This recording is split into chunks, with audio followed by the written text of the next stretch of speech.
बिस्मिल्लाहिर्रहमानिर्रहीम। अस्सलाम वालेकुम नाज़रीन, मैं हूं मोहम्मद ज़ुबैर और मेरे साथ मौजूद हैं वजीहा ज़ुबैर। नाज़रीन, आज हम ये बात करेंगे कि मियाँ बीवी एक दूसरे के साथ अपना ताल्लुक़ किस तरह से मजबूत करें। यानी शौहर को ऐसे क्या काम करने चाहिए और बीवियों को ऐसे क्या काम करने चाहिए कि दोनों का ताल्लुक़ मजबूत हो। जब ताल्लुक़ मजबूत होता है तो फ़ायदा सबको होता है। यानी जब मैं किसी के साथ ताल्लुक़ मजबूत करता हूँ तो सबसे पहला फ़ायदा मुझे होता है, रूहानी तौर पे भी, जज्बाती तौर पे भी और वैसे भी पूरी फैमिली को होता है। अगर ख़वातीन ताल्लुकात को बेहतर करती हैं तो सबसे पहला फ़ायदा उनको होता है, बाकी फिर दूसरे लोगों को होता है। तो हम अगर ताल्लुकात बेहतर करते हैं तो यकीन करें एक बहुत खूबसूरत घर की बुनियाद रखते हैं। अल्लाह ताला भी ये चाहता है कि हमारे घर मजबूती से बंधे रहें। शैतान ये चाहता है कि मियाँ बीवी लड़ते रहें। मियाँ बीवी लड़ेंगे तो फिर बच्चे भी परेशान होंगे, उनकी तरबियत भी ख़राब होगी, पूरी नस्ल बर्बाद हो जाएगी। तो इम्पॉर्टेंट बात यह है कि हम अपने ताल्लुक़ को मजबूत करें और यकीन करें जो मियाँ बीवी अपने ताल्लुक़ को मजबूत कर देते हैं उनके अंग अंग से आपको खुशी फूटती हुई नज़र आती है। यानी आपको नज़र आता है कि ये एक खुशहाल फैमिली है। आप कितना कमा रहे हों, कितने हेल्दी हों, कितना कुछ हो आपके पास, लेकिन अगर शरीक हाथ से ताल्लुक़ आपका मजबूत नहीं है, यकीन करें बहुत सारी चीज़ें आपकी बेईमानी हो जाती हैं। तो हम ये बात करेंगे आज कि मियाँ बीवी के ताल्लुक़ को किस तरह से मजबूत किया जाए और किस तरह से एक शानदार ज़िंदगी गुजारी जाए। तो वजी आपको बताएंगी मज़े मज़े की बातें। हम तो इन्हीं से सीख रहे होते हैं कि रिश्तों को कैसे मजबूत करना है।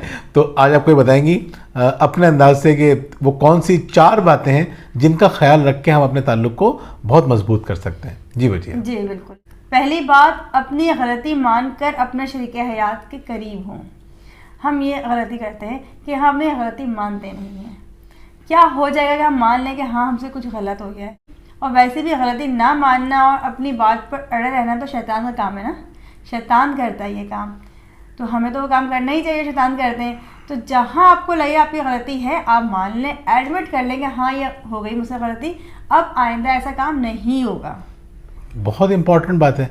और देखें कितना कितना खूबसूरत जुमला है कि गलतियाँ माफ़ की जा सकती हैं अगर उन्हें तस्लीम कर लिया जाए दिल से। बिल्कुल। और जब तक हम अपनी गलती पर अड़े रहते हैं, अपनी बात पर कायम रहते हैं कि नहीं नहीं हम सही हैं, हमने बिल्कुल सही किया है, हमें मालूम होता है हम गलत हैं फिर भी, तो उससे होता क्या है कि मज़ीद बातें ख़राब होती हैं। अपनी बात को सही साबित करने के लिए हम बहुत सी ऐसी बातें कर देते हैं जिससे हमारा रिश्ता बहुत कमज़ोर पड़ जाता है। बिल्कुल।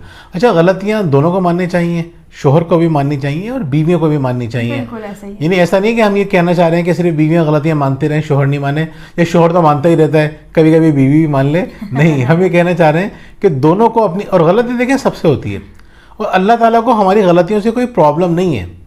इसीलिए अल्लाह ताला ने कहा है कि तमाम आदम की औलाद खताकार है। उनमें बेहतरीन कौन है? जो अपनी गलती करके तौबा कर लें, माफ़ी मांग लें। माफ़ी चाहे आपने किसी के साथ गलती की हो, किसी इंसान के साथ, तो उससे माफ़ी मांगिए। अल्लाह ताला के मामलात में गलती की, अल्लाह ताला से माफ़ी मांगिए। इंसानों के साथ गलती की, अल्लाह ताला से माफ़ी मांगिए। यानी अल्लाह ताला से भी माफ़ी मांगना ज़रूरी है और बंदों से भी माफ़ी मांगना ज़रूरी है। दोनों सूरतों के अंदर हमारा ताल्लुक़ एक दूसरे से मजबूत हो जाता है।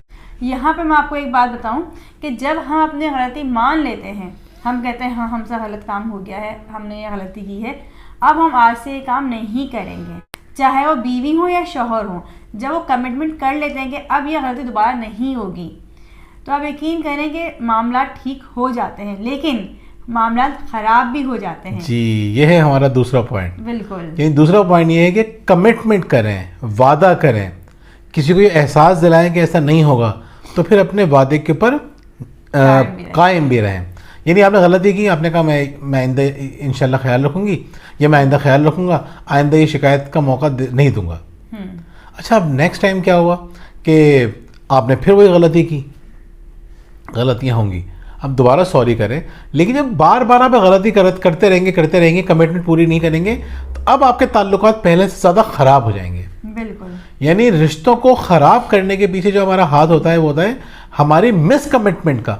यानी मर्द ये कहता है कि मुझे घर में डिसिप्लिन चाहिए, या मुझे ये चीज़ पसंद नहीं है कि बच्चे के हाथों में मोबाइल्स हों, या मुझे ये चीज़ पसंद नहीं है कि बच्चे बैठे हुए टीवी देख रहे हों, या देर तक जाग रहे हों, या कुछ और उसने बता दिया।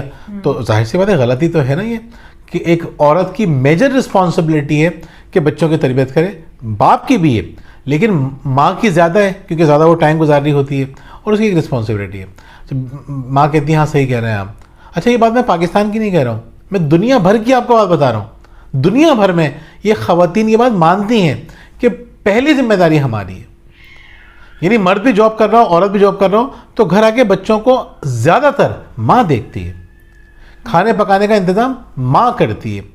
तो बताने का मकसद ये है कि हम ये नहीं कह रहे कि कोई पाकिस्तान में कोई नई बात कर रहे हैं या औरतों पे ज़्यादा जिम्मेदारी डाल रहे हैं। मर्दों की भी बड़ी जिम्मेदारियाँ हैं, उसका भी हम जिक्र करेंगे और करते रहते हैं।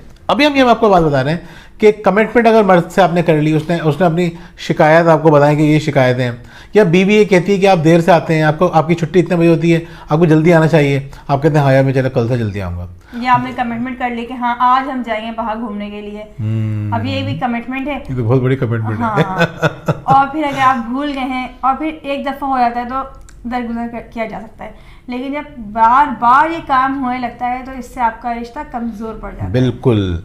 तो अगर आपने कमिटमेंट की है तो उसके बाद आप सोचिए, ये नहीं कि वक्ती तौर पे चले मामला ठंडा हो गया, आपने माफ़ी मांगी, आपने कमिटमेंट की, कमिटमेंट क्या है, चलो सही है यार अब तो मामला रफा दफा हो गया, ऐसा नहीं करना। आपको ये समझना है कि ये जो कमिटमेंट है इसमें आपका दोनों का फ़ायदा है। मतलब मैंने अगर ये कहा कि मैं टाइम पे आऊँगा तो रिश्ता मजबूत होगा ना हमारा, हम ज़्यादा इंजॉय करेंगे। या इन्होंने मुझसे कहा कि भाई मैं घर में सफाई का इंतज़ाम रखूँगी प्रॉपर, या हमारे घर में जल्दी सुलाने का रिवाज अब होगा, सपोज इन्होंने मुझसे ये कमिटमेंट की। अब अगर जल्दी सुलाएंगी तो पूरी फैमिली को फ़ायदा नहीं है, या इन्होंने चीज़ों को ऑर्गेनाइज किया, पूरी फैमिली का फ़ायदा नहीं है। कमिटमेंट के बाद अगर आपने चीज़ों को बेहतर कर लिया तो इससे रिश्ता भी मजबूत होगा और फैमिली भी आपकी मजबूत होगी, एक मिसाली फैमिली की तरफ, मिसाली ख़ानदान की तरफ आपका कदम उठेगा। तो कमिटमेंट बहुत इंपॉर्टेंट है और अल्लाह ताला ने तो इतना ज़ोर दिया है वादे की पासदारी के ऊपर। आप अगर आप पढ़ेंगे, हमारा इस्लामिक लिटरेचर पढ़ेंगे तो आप हैरान रहेंगे कि उसका कोई दीन ही नहीं है जिसमें वादे की पासदारी नहीं है। बिल्कुल, यानी कहते हैं कमिटमेंट करें तो सोच समझ के करें और जब कर लें तो उसको पूरा करने की पूरी बिल्कुल ऐसा ही है। हम मजाक में बहुत सारी बातें कर लेते हैं लेकिन ये हकीकत है। वो आप एक फिल्म का डायलॉग लोग अक्सर बोल देते हैं, मैं कहता हूँ यार इस फिल्म के डायलॉग पे अमल कर लो कि मैं एक दफ़ा अगर कमिटमेंट कर लेता हूँ तो फिर तो मैं अपनी भी नहीं सुनता। तो नहीं सुने आप किसी की, कमिटमेंट कर ली ना। अल्लाह ताला को ऐसे ही लोग पसंद हैं जो कमिटमेंट कर लें तो फिर उसके ऊपर जम जाएं, जब कोई वादा करें तो उसके ऊपर खड़े रहें मुस्तकिल मिजाजी के साथ। तो हम तीसरे पॉइंट पे जी, तीसरा पॉइंट बहुत इंपॉर्टेंट है। तीसरा पॉइंट है झगड़ों के जरिए एक दूसरे के करीब हों। अब इसका हर किसी मतलब नहीं कि आप झगड़ना शुरू कर दें कि इस तरह हमारा रिश्ता मजबूत होगा, जबकि हम बता चुके हैं झगड़ों के आदाब क्या होते हैं। वो हमारी वीडियो पहले आ चुकी है। जी बिल्कुल। यहाँ ये बताने का मकसद ये है कि अगर आपके अपने शरीक हयात से लड़ाई हो गई है, किसी का भी झगड़ा हो गया है, तो अब आपके पास मौका है उसके करीब होने का, उसको समझने का। देखें इतना इम्पॉर्टेंट पॉइंट है। अगर आप बिजनेस कम्युनिटी से पूछें ना तो वो कहते हैं कि जो डिससेटिस्फाइड कस्टमर या angry customer is loyal customer. यानी आपको असल जो कस्टमर बनता है ना वो बनता है जो आपसे नाराज़ हो गया था, आपसे नाराज़ हुआ, फिर आपने उसको इस तरह से ट्रीट किया, इस तरह से रिस्पॉन्स किया, इस तरह उसको आपने उसको कंपनसेट किया कि ताल्लुक़ तो और मजबूत, उसमें तो बड़े अच्छे लोग हैं।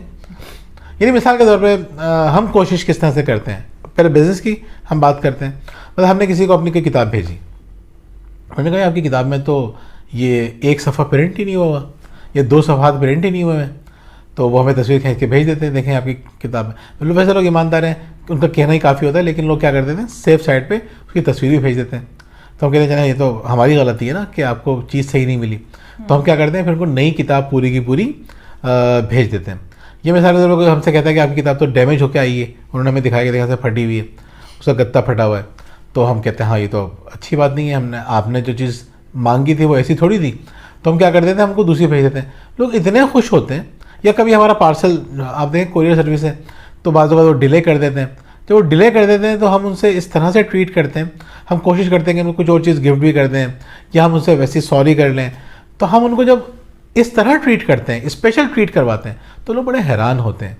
देखिए नाज़रीन, यही होता है जब कोई हमसे नाराज़ होता है या जो हमसे डिससेटिस्फाइड होता है तो गुस्से में होता है, लड़ाई हो जाती है, उस वक्त आपका पॉजिटिव रवैया, मुस्बत रवैया, मोहब्बत भरा रवैया, वो इट टर्न्स द टेबल, ये मामलात को बिल्कुल चेंज कर देता है। तो वजिया क्या बताएंगी आप इस बारे में कि अगर झगड़े के जरिए रिश्तों को कैसे मजबूत किया जाता है? अगर आप लड़ाई हो गई है, झगड़ा हो गया आप लोगों का, अब अगर आप सोचें कि आप नाराज़ हैं और आपके शौहर आपके लिए बुके ले आएँ, फूल ले आएँ, एक फूल ही लेके आ जाएं, तो आपका मूड बिल्कुल चेंज हो जाएगा। वो सारी लड़ाई, सारे झगड़े सब भूल जाएंगे आप। या आपके शौहर आपसे नाराज़ होकर गए हैं, अब आप सोचें मैं क्या काम करूँ ऐसे जिससे वो खुश हो जाएं। आप वो काम कर लेंगी तो उन्हें आके खुशी होगी कि देखो इसने मेरी बात मान ली, इतने झगड़े के बावजूद भी इसने मेरी बात रखी। और सबसे अहम बात कि जब भी लड़ाई हो कभी भी पुरानी बातें बिल्कुल मत निकालें। बिल्कुल। अब ये मत कहिए कि मेरे शौहर निकालते हैं या शौहर के नहीं मेरी बीवी निकालती है। आपको अगर मालूम है ये काम गलत है तो वो काम आप हरगिज़ ना करें। बिल्कुल। और जब अच्छे मूड में हो आपका शरीक हयात, अच्छे मूड में, ये नहीं कि लड़ाई हो रही हो उसको आप समझाना शुरू कर दें। जब वो अच्छे मूड में हो तो उसको बताएं कि पुरानी बातें निकालना रिश्तों को कमज़ोर कर देता है। बिल्कुल, ये बड़ी मोहब्बत से होगा, शर्मिंदा करवा के नहीं, एक मोहब्बत से रिश्तों को आप मजबूत कर सकते हैं। तो झगड़ों के ज़रिए, झगड़ों के बाद हो जाते हैं झगड़े, जाहिर सी बात है इंसान है, हो जाते हैं इख्तलाफात, तो झगड़ों के बाद आपको मौका मिलता है कि उस चीज़ को पहले से ज़्यादा मजबूत किया जाए। बिल्कुल। अच्छा, आखिरी पॉइंट हमारा आज का? हाँ जी, आखिरी पॉइंट हमारा है आज का, कम्युनिटी या गैदरिंग्स के ज़रिए एक दूसरे के करीब आएँ। हमने देखा होगा जो ख़वातीन हैं उनकी ख़ास शिकायत ये होती है कि मर्द हज़रात जो है दोस्तों में चले जाते हैं तो भूल जाते हैं बिल्कुल। हम कहते हैं कि अगर आप अपने दोस्तों में जा रहे हैं तो आमतौर पर उनकी भी शादियाँ हो चुकी होती हैं, तो अपनी बीवियों को साथ ले जाएं ताकि एक अच्छी गैदरिंग हो। आपकी बीवी भी घर में रह रह के परेशान हो चुकी होती है। अब अगर आप बाहर गए हैं और बीवी को अपने साथ लेके जाएंगे, इसका आपको क्या फ़ायदा होगा? इसका फ़ायदा ये होगा कि आपको ये टेंशन नहीं होगी कि अभी कॉल आ जाएगी घर से, मुझे घर जाना होगा, मैं बैठा हूँ, इतनी अच्छी बात चल रही है और वहाँ से फ़ोन आ रहे हैं। वो भी इंजॉय कर रही होंगी, आप भी इंजॉय कर रहे होंगे। ऐसा नहीं होता है कि अगर अपनी वाइफ को आप लेके जा रहे हैं साथ में तो वो आपको डिस्टर्ब करेंगे। वो डिस्टर्ब नहीं करती हैं बल्कि और आप रिलैक्स हो जाते हैं। ज़ुबैर तो अपने दोस्तों में अक्सर जाते हैं तो मुझे ले जाते हैं साथ में। जैसे इनके एक दोस्त हैं राना आसिफ साहब, उनके घर हम गए, जब मैं उनकी वाइफ से मिली तो मुझे बेहतरीन खातून लगी वो।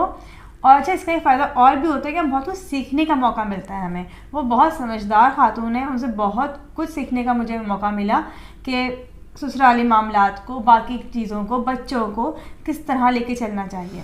अच्छा, मैं इनको अपने दोस्तों में लेके जाता हूँ, ये मुझे अपने दोस्तों में लेके नहीं जाती। मैं अपने दोस्तों में जाती हूँ। तो ये कि जाना चाहिए। 4-5 महीने पहले टूर पे गए, घूमने के लिए गए, तो दोस्तों का प्रोग्राम बन रहा था। मैं कहा नहीं यार, मैं तो अपनी वाइफ के साथ ही जाऊँगा। अभी पिछले हफ्ते भी कोयटा का प्रोग्राम बन रहा था, दोस्तों का इस तरफ का प्रोग्राम बन रहा था, तो कहने लगे यार चले ना यार, आप भी साथ चलें। मैं यार तुम लोग तुम्हें बोर कर दोगे, तो अगर फैमिलीज़ का प्रोग्राम बनाओगे तो मैं ज़रूर चलूँगा। तो हम लोग कोशिश करते हैं कि अपने ताल्लुक़ को इस तरह से मजबूत करें कि जो इवेंट्स वगैरह होते हैं उसमें एक दूसरे के साथ जाएं। बिल्कुल। तो यहाँ पर मैं एक वाक़या बता दूँ आपको कि अभी रिसेंटली जो मेरे कज़न्स थे वो अपनी वाइफ्स के साथ गए पाकिस्तान टूर पे।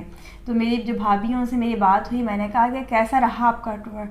वो इतनी खुश थी, वो कहने लगी कि मैं जब अपने कॉलेज टूर पर गई थी तो 15 दिन का हमारा टूर था और जब 15 दिन बाद हम वापस आए थे मैं रो रही थी कि हम वापस क्यों जा रहे हैं, हमने इतना एंजॉय किया था। कहेंगे तब मैंने एंजॉय किया था और अब मैंने इतना एंजॉय किया है, यानी उन्होंने अब अपनी देवरानी और जेठानियों के साथ इतना एंजॉय किया कि वो कहेंगे कि बिल्कुल ही ऐसे दिन थे कि मैं भूल ही नहीं सकती हूँ। और बच्चे उनके माशाल्लाह बड़े हैं, काफ़ी मैट्रिक में बेटा उनका, लेकिन आप सोचें वो कॉलेज का ज़माना उनको याद आ गया। तो अगर आपको लगता है कि आपकी वाइफ जो है वो आपकी फैमिली में इस तरह इन्वॉल्व नहीं है तो आप इस तरह उनकी इन्वॉल्वमेंट बढ़ा सकते हैं। और आपको भी चाहिए कि उनकी फैमिली में अपनी इन्वॉल्वमेंट बढ़ाएं। बिल्कुल, दोनों को चाहिए। और आपको ये भी चाहिए कि अगर मिसाल के तौर पे आपकी वाइफ आपकी फैमिली में इन नहीं हो पा रही हैं, शुरू में उनकी मर्जी की जगह पे 2-3 दफ़ा लेके चले जाइए, तो फिर वो आपकी मर्जी की जगह पे भी जाएंगी। बिल्कुल ऐसा ही है। देखिए, मियाँ बीवी का ताल्लुक मैं आपको फिर बताऊं, मजबूत होना बहुत ज़रूरी है आपके लिए, आपके बच्चों के लिए और पूरी सोसाइटी के लिए। यानी एक अच्छी पेरेंटिंग, गुड पेरेंटिंग जो है आप लोगों के ताल्लुकात के मजबूत हुए बगैर नहीं हो सकती। बिल्कुल। तो इंशाल्लाह आपसे फिर दोबारा मुलाकात होगी। हमारी कोशिश यही है कि हम अपने रिश्तों को मजबूत करें, अच्छी ज़िंदगी गुजारें, खूबसूरत ज़िंदगी गुजारें। बहुत बहुत शुक्रिया। अल्लाह हाफ़िज़। अल्लाह हाफ़िज़।